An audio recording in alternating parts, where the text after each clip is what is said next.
شريك له ونشهد أن محمدا عبده ورسوله الذي أرسله بالحق بشيرا ونذيرا وداعيا إلى الله بإذنه وسراجا منيرا أما بعد فقد قال الله تعالى في كلامه المجيد وفي فرقانه الحميد أعوذ بالله من الشيطان الرجيم بسم الله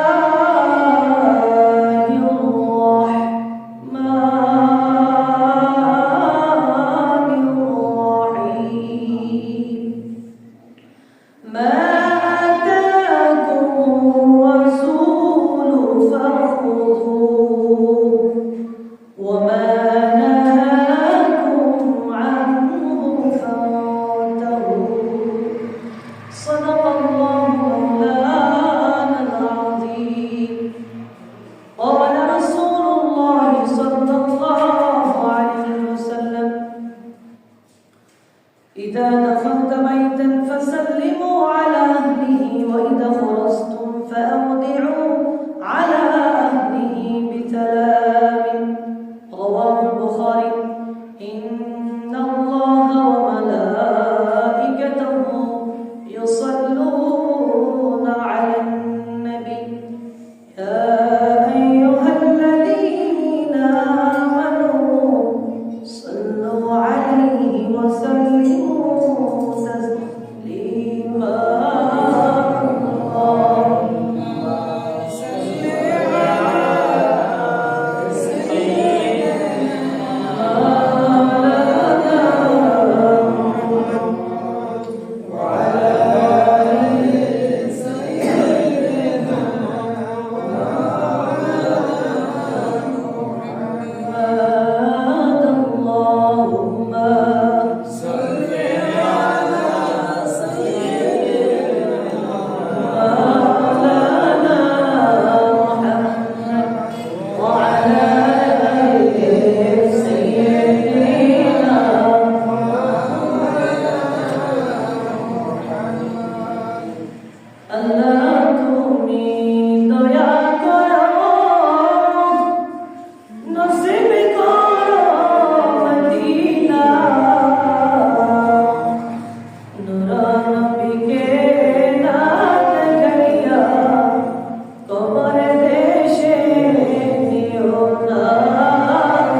মুআজ্জাল মুহতারাম সম্মানিত প্রাণপ্রিয় মুসল্লিয়ানে কেরাম, আল্লাহ জাল্লা জালালুহু ওয়া আযমা দরবার আমরা লাখ কোটি তার চাওয়া বেশি শুকরিয়া জ্ঞাপন করছি যে মহান রব্বুল আলামিন শত ব্যস্ততার মাঝ থেকেও আমাদেরকে পছন্দ করে ভালোবেসে বাছাই করে সর্বপ্রথম আল্লাহর ঘর মসজিদে আসা বসা দুরূদ শরীফ পড়া জিকির আজকার করা তৌফিক ভিক্ষা দিয়েছেন। এজন্য সকলে শরীরের সবটুকু শক্তি উজাড় করে দিয়ে আকাশ বাতাস মুখরিত করে ইমানদারের কণ্ঠে মুত্তাকির কণ্ঠে সকলে একবার পড়ে ফেলি কালিমাতুশ শুকর আলহামদুলিল্লাহ। তার চেয়ে আরো বেশি দুরূদ ও সালাম পেশ করছি সমস্ত নবী রাসূলদের মাথা নূর শামসুল হিদায়া বদরুল দুজা নূরুল হুদা সাইয়্যিদুস সাকালাইন ইমামুল মুরসালিন খাতামুন নবিয়্যিন আফতাবুন নবুওয়া শাহনশাহ রিসালা সরকারে দুহা মক্কার নবী মদিনার জ্যোতি উম্মতের কান্ডারি নবী মুহাম্মদ রাসূলুল্লাহ বিনা অ্যাপ্লিকেশনে বিনা দরখাস্তে এমন একজন নবীর উম্মত হিসেবে এই পৃথিবীর জমিনে আল্লাহ সুবহানাহু ওয়া তাআলা আমাদেরকে পাঠিয়েছেন। খুশি না বেজার? খুশি। যারা বলেন খুশি না বেজার? খুশি। সকলে আরেকবার পড়ে ফেলে আলহামদুলিল্লাহ। আলহামদুলিল্লাহ। সকলে কেমন আছেন? আলহামদুলিল্লাহ। ভালো রেখেছে কে? আল্লাহ। আলহামদুলিল্লাহ। আল্লাহ আমাদেরকে ভালো রেখেছে, ঠিক কেন বলেন? আল্লাহ ভালো রেখেছে বিদায় আমরা সর্বপ্রথম আল্লাহর ঘরে আমরা আসতে পেরেছি, ঠিক কেনা বলেন? অনেকে চাইলেও আসতে পারে না, রাস্তাঘাটে দোকানপাটে বাসা বাড়িতে কলকারখানায় স্টিমার আছে, ঠিক কেনা?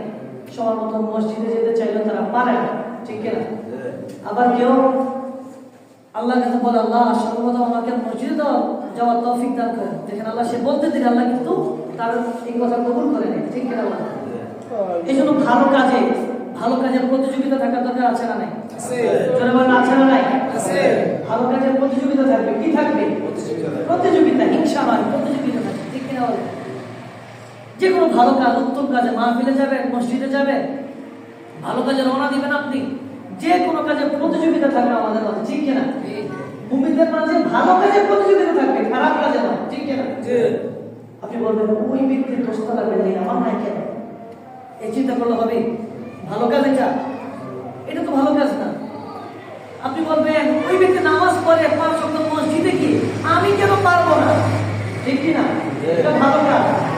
ওই ব্যক্তি রমজান মাসে রমাদান মাসে 30টা রোজা রাখে, আমি কেন পারবো না? আমি কেন পারবো না? সে ভালো কাজ করে আল্লাহ জান্নাতে যাবে, আমি কেন যাব না? সে ব্যক্তি আশরাফুল মাখলুকাত, সৃষ্টির সেরা জীব, আমিও তো আশরাফুল মাখলুকাত, সৃষ্টির সেরা জীব, ঠিক কিনা বলেন? এজন্য আমাদের প্রতিযোগিতা হবে কিসে? জোরে বলেন কিসে? আর আমাদের খারাপ কাজের প্রতিযোগিতা করা যাবে? জোরে বলেন যাবে নাকি? খারাপ কাজের প্রতিযোগিতা করা যাবে না। খারাপ কাজ যদি যখন আপনার সামনে হয় আপনি তাকে জবান দিয়ে আপনার যদি ক্ষমতা থাকে আপনি খারাপ কাজ সেটা না করতে পারেন, আপনি সেই ব্যবস্থা করবেন। যদি তাও না পারেন আপনি জবান দিয়ে চেষ্টা করবেন, আর শেষ যদি না পারেন আপনি অন্তর দিয়ে তাকে ঘৃণা করবেন, ঠিক কিনা বলেন? এটা হলো শরীয়তের মাসালা। যদি বলেন এটা কি শরীয়তের মাসালা? হলো কেউ খারাপ কাজ করে আপনি তাকে বাধা দিবেন। কি দিবেন? বাধা দিবেন। এবার জবান দিয়ে হোক, যে কোনো দিক দিয়ে, আবার করে না, সমাজে মারামারি বিশৃঙ্খলা করে না, বুদ্ধি পরামর্শ দিয়ে তাকে বাধা দিবেন, এটা ভালো না, ঠিক কিনা বলেন? মারামারি করা যাবে? ইসলাম মারামারি, ইসলামে মারামারি, কাটাকাটি, হানাহানি, ঝগড়া বিবাদ ইসলাম সমর্থন করে না, ঠিক আছে? ইসলাম বলে যে ব্যক্তি খারাপ কাজে যায় তুমি তাকে বুদ্ধি দাও, তুমি তাকে পরামর্শ দাও, জ্ঞান দাও, তার তুমি ওই বিষয়ে জ্ঞান না থাকে তুমি তাকে জ্ঞান দাও, নসিহত করো। আর দ্বীনুন নাসিহা, দ্বীনটাই হলো আলোচনার বিষয়, নসিহতের বিষয়, ঠিক কিনা বলেন? দ্বীন হলো কি? হাদিসের মধ্যে রাসূল বলেছেন দ্বীনুন নাসিহা, দ্বীন হলো আলোচনার বিষয়, নসিহতের বিষয়। নসিহতের মাধ্যমে মানুষকে বুঝাতে হবে, মারামারি করে নয়, কাটাকাটি করে নয়, হানাহানি করে নয়, ঠিক কিনা বলেন? ভাইয়ের আমার যেগুলো ভালো কাজ, আজকে শুক্রবার জুমার দিন, মসজিদে আসা ভালো কাজ না খারাপ কাজ? যারা বলেন হাদিস শরীফের মধ্যে এসেছে রাসূলুল্লাহ সাল্লাল্লাহু আলাইহি ওয়াসাল্লাম যখন নবী করিম সাল্লাল্লাহু আলাইহি ওয়াসাল্লামের নাম না হবে উচ্চ সুরে পড়তে হবে সাল্লাল্লাহু আলাইহি ওয়াসাল্লাম। হ্যাঁ আমার যে ব্যক্তি জুমার দিন সর্বপ্রথম মসজিদে যায়, হাদিসে আসছে রাসূল বলেছে সর্বপ্রথম মসজিদে আসার কারণে আল্লাহ সুবহানাহু ওয়া তাআলা এখনো সে খুতবা শুনে নাই, আলোচনা শুনে নাই, নামাজ পড়ে নাই, জুমার নামাজও পড়ে নাই, রুকুও দেয় নাই, সিজদাও দেয় নাই। হাদিসে এসেছে সে মসজিদে জুমার দিন এক নাম্বার প্রথমে আসার কারণে তার আমলনামার মধ্যে একটি কোটি সওয়াব আল্লাহ তাআলা লিখে দেন। সুবহানাল্লাহ, মারহাবা পড়ে। তারপরে দ্বিতীয়ত যে আসে তার আমলনামার মধ্যে আল্লাহ তাআলা একটি গরু সমান সমপরিমাণ সওয়াব লিখে দেন। সুবহানাল্লাহ পড়ে। তারপরে তিন নম্বরে যে আসে তার আমলনামার মধ্যে একটি খাসি বা বকরির সওয়াব আল্লাহ তাআলা লিখে দেন। তারপরে মুরগি, তারপরে ডিম, এইভাবে আল্লাহ তাআলা লিখে দেন। এই জন্য ভালো কাজে প্রতিযোগিতা থাকবে যে সর্বপ্রথম আমি মসজিদে যাব। এখন আপনি জুমার আলোচনা শুনলেন না, খুতবা শুনলেন না, রুকু করলেন না, সিজদা করলেন না, কিন্তু আপনি আগে আসার কারণে মসজিদে সর্বপ্রথম আগে আসার কারণে একটা উঠে সওয়াব সমপরিমাণ সওয়াব আল্লাহ তাআলা আপনার আমলনামা লিখে দিয়েছে। ভাইয়েরা আমার, বন্ধুরা আমার, এই ভালো কাজে সব সময় আমরা প্রতিযোগিতা করব, বলেন আমিন। আল্লাহ তাআলা আমাদেরকে তৌফিক দীক্ষা দান করুন, আমিন। ভাইয়েরা আমার, বন্ধুরা আমার, গত জুমায় আমরা আলোচনা শুনেছিলাম শবে বরাত সম্পর্কে। আজকে রাতেও শুনবো ইনশাআল্লাহ। আজকে আমরা শাবান মাসের দ্বিতীয় খুতবা নফল ইবাদতের প্রতি উৎসাহ, নফল ইবাদত সম্পর্কে আলোচনা শুনবো। আজকে খুতবা হলো শাবান মাসের দ্বিতীয় খুতবা। প্রথম খুতবা দ্বিতীয় খুতবা 2 নাম্বার খুতবা যেটা, সেটার বিষয় আলোচ্য বিষয় হচ্ছে নফল ইবাদতের প্রতি উৎসাহ। আল্লাহ সংক্ষিপ্ত সময় ঘড়ি ধরা কয়েক মিনিট আমি গুনাহগারকে বলা, আপনাদেরকে শোনা তৌফিক দীক্ষা দান করুন, আমিন। আমার কথা বলতে কষ্ট হচ্ছে, প্রচুর পেটে ব্যথা, তারপরে কথা বলছে, আল্লাহ কবুল করুন, আমিন। ভাইরা আমার, বন্ধুরা আমার, আল্লাহ তাআলা বলেন আল কোরআনের মধ্যে আল্লাহ বলেছে মা আতাকুমুর রাসূল ফাখুদুহু ওয়া মা নাহাকুম আনহু ফান্তাহু। পৃথিবীর মানুষ, আমার নবী তোমাদের কাছে যা কিছু নিয়ে এসেছে তোমরা তা গ্রহণ করো। সুবহানাল্লাহ, সুবহানাল্লাহ। ফাখুদুহু, তোমরা তা কি করো? গ্রহণ করো। ওয়া মা নাহাকুম, আর তোমাদেরকে যা কিছু নিষেধ করেছে আনহু ফান্তাহু, তা থেকে তোমরা দূরে থাকো, তা তোমরা অ্যাভয়েড করো। সুবহানাল্লাহ, সুবহানাল্লাহ। শোনাগা জয় ভাই, শোনাগা আল্লাহ তাআলা 28 পারা সূরা হাশরের 7 নম্বর আয়াত, মা আতাকুমুর রাসূল ফাখুদুহু ওয়া মা নাহাকুম আনহু ফান্তাহু। আমার নবী তোমাদের কাছে যা কিছু নিয়ে এসেছে তোমরা তা কি করো? তোমরা তা তোমাদেরকে যা কিছু দিয়েছে তা তোমরা মেনে নাও, তা তোমরা গ্রহণ করো। আর যা থেকে তোমাদেরকে নিষেধ করেছে তা থেকে তোমরা দূরে থাকো। সুবহানাল্লাহ। আল কোরআনুল কারীমে আল্লাহ তাআলা এই আয়াতের মধ্যে বলেন ওমা তাতাওয়া খায়রান ফাইন্নাল্লাহা শাকিরুন আলীম। সুবহানাল্লাহ। আল্লাহ তাআলা বলেন পৃথিবীর মানুষ যে ব্যক্তি স্বেচ্ছায় কোনো নেকির অধিকারী হবে, স্বেচ্ছায় কোনো নেকির অধিকারী হবে, মহান আল্লাহ অবশ্যই তার নেকির সওয়াব তাকে বখশিশ করবেন। সুবহানাল্লাহ, আল্লাহু আকবার। যে ব্যক্তি স্বেচ্ছায় কোনো নেকির অধিকারী হবে, অর্থাৎ যে ব্যক্তি নিজ ইচ্ছা স্বেচ্ছায় কোনো নেক কাজ করবে, আল্লাহ তাআলা ওই ব্যক্তিকে নেকির সওয়াব তাকে বখশিশ হিসেবে দান করবেন। সুবহানাল্লাহ। ফাইন্নাল্লাহা শাকিরুন আলীম, তিনি সব বিষয়ে পূর্ণ অবগত আছেন। সুবহানাল্লাহ। আল্লাহ তাআলা সব বিষয় কি পূর্ণ অবগত আছেন। আপনি যে মসজিদে এসেছেন আল্লাহ জানে কি জানে না? পৃথিবীর মানুষ জোরে বলেন জানে কি জানে না? মুমিনের কথা হবে হযরত ওমর ফারুকের মতো, ঠিক কি না বলেন? মুমিনের কথা হবে কেমন? ওমর ফারুকের মতো। আবার মাঝে মাঝে মুমিনদের কণ্ঠস্বর হবে আবু বকর সিদ্দিক রাদিয়াল্লাহু আনহুর মতো, ঠিক কি না বলেন? আবু বকর সিদ্দিক রাদিয়াল্লাহু আনহু ছিলেন নরম তবিয়তের মানুষ, ঠিক কি না? নরম তবিয়তের মানুষ। ওমর ছিলেন গরম। ওমর ছিলেন কি? গরম। হযরত ওমর ফারুক রাদিয়াল্লাহু আনহু যখন ইসলাম ধর্ম গ্রহণ করেছেন, আল্লাহ নবী রাহমাতুল আলামিন মক্কার বুকে তিনি লুকিয়ে লুকিয়ে ইসলামের দাওয়াত দিয়েছেন, ঠিক কি না বলেন? লুকিয়ে লুকিয়ে ইসলামে ওমর ফারুক যখন ইসলাম ধর্ম গ্রহণ করেছে, ওমর ফারুক রাদিয়াল্লাহু আনহু কয়েকজন সাহাবীদের নিয়ে তিনি মিছিল দিলেন। কি দিলেন? মিছিল দিলেন। তারপর রাসূলুল্লাহর কাছে এসে বলল, কে আছো? রাসূলকে বলেছে, ইয়া রাসূলুল্লাহ, আপনি সব মানুষের সামনে আপনি স্পষ্ট ইসলামের দাওয়াত দিবেন, কে আপনাকে বাধা দেয় আমি দেখব। সুবহানাল্লাহ। ভাই আমার, বন্ধুরা আমার, ওমর ফারুক রাদিয়াল্লাহু আনহু যখন এই কথা বললেন, তিনি মক্কার মানুষদেরকে নিয়ে তিনি একটি মিছিল করলেন। মিছিল করে বললেন, কে আছো যে তার পিতা মাতার বুক খালি করবা? কে আছো তোমরা দাওয়াত দিবে, কে বাধা দিবা?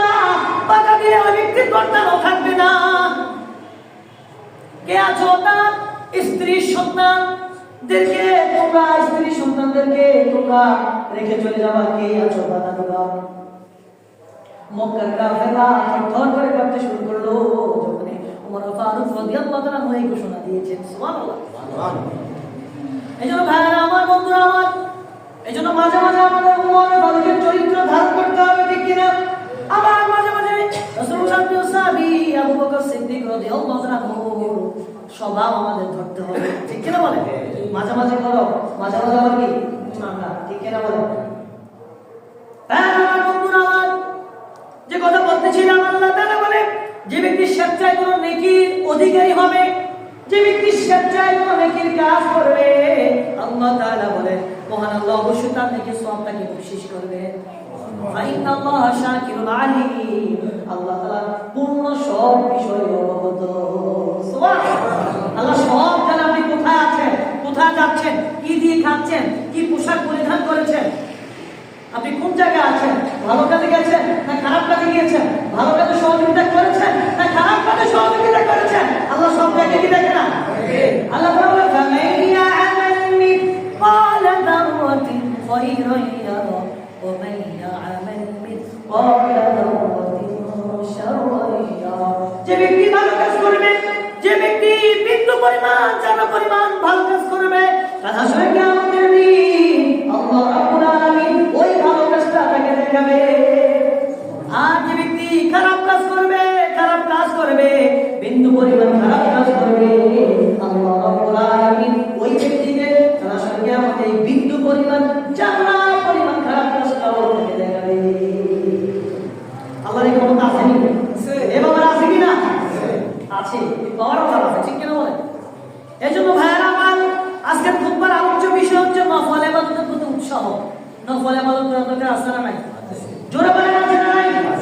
ভাইরা আমার, বন্ধুরা আমার, সহিহ বুখারীর হাদিস, রাসূলুল্লাহ সাহাবী আবু হুরায়রা রাদিয়াল্লাহু আনহু থেকে হাদিস বর্ণিত, যে সাহাবী রাসূলুল্লাহ সাল্লাল্লাহু আলাইহি ওয়াসাল্লামের কাছ থেকে বেশি হাদিস বর্ণনা করেছেন, সুবহানাল্লাহ, আবু হুরায়রা রাদিয়াল্লাহু আনহু থেকে হাদিস বর্ণিত, তিনি বলেন রাসূলুল্লাহ সাল্লাল্লাহু আলাইহি ওয়াসাল্লাম ইরশাদ করেছেন, আল্লাহ তাআলা আল্লাহ বলেছেন, রাসূল সাল্লাল্লাহু আলাইহি ওয়াসাল্লাম ইরশাদ করেছেন, আল্লাহ তাআলা বলেছেন। এটাকে বলা হয় হাদিসে কুদসি। জোরে বলেন কি? হাদিসে কুদসি মানে আল্লাহ তাআলা যেটা বলেছেন। সুবহানাল্লাহ।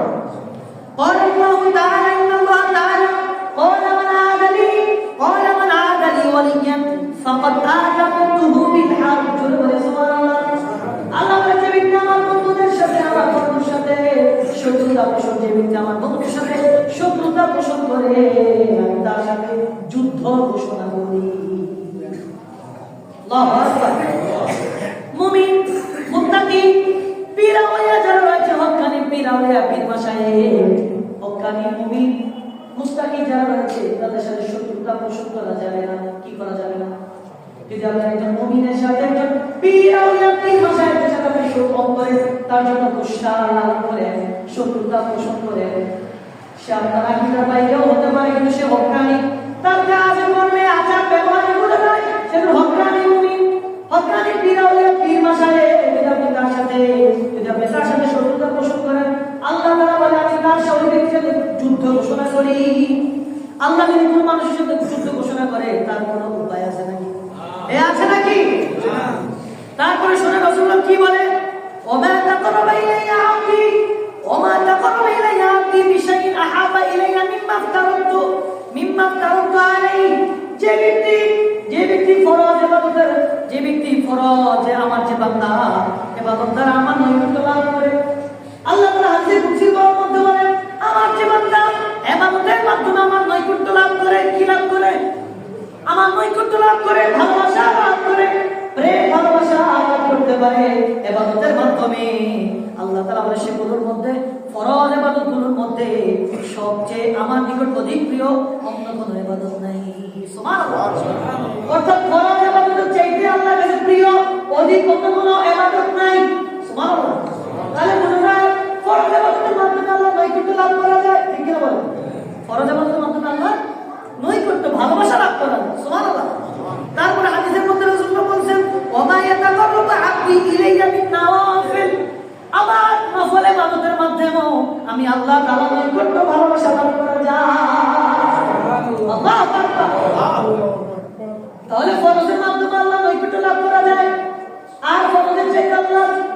প্রিয়, অন্য কোনো ইবাদত নাই। আল্লাহ বলে আবার কেউ যদি আমার নৈকট্য ভালোবাসা লাভ করতে চায়, নফল ইবাদতের মাধ্যমে আমার ভালোবাসা লাভ করা যায়। সুবহানাল্লাহ। তারপর আল্লাহ বলে যারা নফল ইবাদতের মাধ্যমে আমার নৈকট্য লাভ করে, হাত্তা আহবাবতুহু, বলে আমি তাকে ভালোবাসি। সুবহানাল্লাহ। আল্লাহ কি বলে? আমি তাকে ভালোবাসি। আল্লাহ যদি আমাকে ভালোবাসে, আমাদের কিছু প্রয়োজন আছে? আল্লাহ এবং তার রাসূল যদি ভালোবাসার কিছু লাগে আমাদের? জোরে বলে লাগে নাকি? আল্লাহ বলে যারা নফল ইবাদতের মাধ্যমে আমার নৈকট্য লাভ করে, আমার ভালোবাসা লাভ করে, হাত্তা আহবাবতুহু, আমি তাদেরকে ভালোবাসি। ফাইদা আহবাবতুহু, আর যখন আমি তাকে ভালোবাসি, কুনতু সামাআহু আল্লাযী ইয়াসমাউ বিহি, তখন আমি তার কুদরতি হাত হয়ে যাই, যে হাত দ্বারা সে ধরে। সুবহানাল্লাহ। তখন আমি তার কুদরতি কান হয়ে যাই, যে কান দ্বারা সে শুনে। সুবহানাল্লাহ বলে। যখন বান্দা ইবাদত করতে করতে, ইবাদতের ইবাদত করতে করতে আল্লাহ নৈকট্য লাভ করে ফেলে, আল্লাহ বলে পৃথিবীর মানুষেরা রে, ওই বান্দা যে কান দিয়ে শুনে, আমি তার কুদরতি কান হয়ে যায়। আল্লাহু আকবার। আল্লাহ তার বান্দার কুদরতি কান হয়ে যায়, যেই কান দিয়ে আল্লাহ বান্দা শুনে। সুবহানাল্লাহ। তারপর রাসূলুল্লাহ বলেন আবাসরুল্লাযী ইউবসিরু বিহি, আর যে আমি তার কুদরতি চোখ হয়ে যায়, যে চোখ দ্বারা সে দেখে। সুবহানাল্লাহ। তারপর আল্লাহ তাআলা বলেন ওয়ায়াদাহুল্লাযী ইয়াবতিশু বিহা, আমি তার কুদরতি হাত হয়ে যায়, যে হাত দ্বারা সে ধরে। সুবহানাল্লাহ। তারপর আল্লাহ তাআলা বলেন ওয়ারিজলাহুল্লাযী ইয়ামশি বিহা, আমি তার কুদরতি পা হয়ে যায়, যে পা দ্বারা সে চলে। আর আজকে বলেন সুবহানাল্লাহ। তাহলে ফরজ ইবাদত এবং নফল ইবাদতের মাধ্যমে যদি আপনি আল্লাহ নৈকট্য লাভ করতে পারেন, তাহলে আল্লাহ আপনার কুদরতি কান হয়ে যাবে, যে কান দিয়ে আপনি শুনেন। আল্লাহ আপনার কুদরতি চোখ হয়ে যাবে, যে চোখ দিয়ে আপনি দেখেন। আল্লাহ আপনার কুদরতি হাত হয়ে যাবে, যে হাত দিয়ে আপনি ধরেন, ভালো কাজ করেন, উত্তম কাজ করেন। আল্লাহ আপনার কুদরতি পা হয়ে যাবে, যে পা দিয়ে আপনি চলেন, মসজিদে যান, মাদ্রাসায় যান, মাহফিলে যান, ওয়াজ মাহফিলে যান। ঠিক কিনা বলেন? সুবহানাল্লাহ। তারপরে হাদিসে কুদসির মধ্যে আল্লাহ তাআলা বলেন ওয়া ইন সাআলানি লাউ'তিয়ান্নাহু ওয়া লা ইন ইসতাআযানি লাউ'ঈদান্নাহু, আর যখন আমার বান্দা আমার কাছে চায়, আমি আমার বান্দাকে দেই। আমার বান্দা যখন আমার কাছে আশ্রয় চায়, আমি আমার বান্দাকে আশ্রয় দেই। সুবহানাল্লাহ। সুবহানাল্লাহ। তাহলে হাদিস থেকে বোঝা যায় ফরজ ইবাদতের মাধ্যমে আল্লাহ কি করা যায়? নৈকট্য লাভ করা যায়, ভালোবাসা লাভ করা যায়। প্লাস নফল ইবাদতের মাধ্যমে আল্লাহ তাআলা নৈকট্য লাভ করা যায়। ঠিক কিনা বলেন? তাহলে ফরজের পাশাপাশি নফল আছে না? আছে। এই কথা কি আমার? না। আর ইমাম সাহেব? না। খতিব সাহেব? না। আল্লাহর কথা। কার কথা? এটা হাদিসে কুদসি। ইন্নাল্লাহ তাআলা, হাদিসে কুদসি, আল্লাহ নিজের কথা। তাহলে ফরজের পাশাপাশি আল্লাহর নৈকট্য লাভ করা যায় নফল ইবাদতের মাধ্যমে। সুবহানাল্লাহ। তাহলে আমি বলবো শুধু নফল করব, ফরজ করব না, চলবে? চলবে নাকি? না। নফল ফরজ লাগবে, মাস তো লাগবেই আপনার। আর ফরজের পাশাপাশি যদি আপনি আরো নফল ইবাদত করেন, তাহলে আপনি আল্লাহ আরো বেশি কাছে যেতে পারবেন, নৈকট্য লাভ করতে পারবেন। সুবহানাল্লাহ। ভাই আমার বন্ধু, আরেকটা হাদিস শোনাই। রাসূলুল্লাহ সাহাবী আবু উমামা রাদিয়াল্লাহু আনহু থেকে হাদিস বর্ণিত তিনি বলেন আলাইকুম বিকিয়ামিল লাইল ফাইন্নাহু দাবুস সালিহিন ক্বাবলাকুম, পৃথিবীর মানুষেরা রে, যে তোমরা অবশ্যই রাত জাগরণ করবে, রাত জেগে থাকবে। কি করবা? বিকিয়ামিল লাইল, তোমরা তাহাজ্জুদের নামাজ পড়বা। আল্লাহু আকবার। কিসের নামাজ পড়বা? তাহাজ্জুদের নামাজ পড়বা। কিছু তো পড়বা। ফাইন্নাহু দাবুস সালিহিন, কারণ এটা তোমাদের পূর্বপুরুষদের রীতিনীতি। সুবহানাল্লাহ। শুধু কি আমরাই তাহাজ্জুদ করি? আমাদের পূর্বপুরুষ দাদার পরদাদা তারাও এরকম ইবাদত করেছে, তাহাজ্জুদ করেছে, কিয়ামুল লাইল করেছে। সুবহানাল্লাহ। হাদিসে মধ্যে রাসূলুল্লাহ বলে তোমরা রাত জাগরণ করবা, রাত জেগে তোমরা তাহাজ্জুদের নামাজ পড়বা, কিয়ামুল লাইল করবা। কেননা ফাইন্নাহু দাবুস সালিহিন ক্বাবলাকুম, এটা তোমাদের পূর্ববর্তী নেককার লোকদের স্বভাব। কারণ তারাও নামাজ পড়তো, ফরজ পড়তো, ফরজের পাশাপাশি ওয়াজিব, সুন্নাত, নফল, মুস্তাহাব আদায় করতো। পাশাপাশি তারা তাহাজ্জুদ পড়তো। বিকিয়ামিল লাইল, লাইল বিকিয়ামিল লাইল। তারা রাত থেকে তাহাজ্জুদ করতেছে না, আমাদের তাহাজ্জুদ করতে হবে, ঠিক কি না বলেন?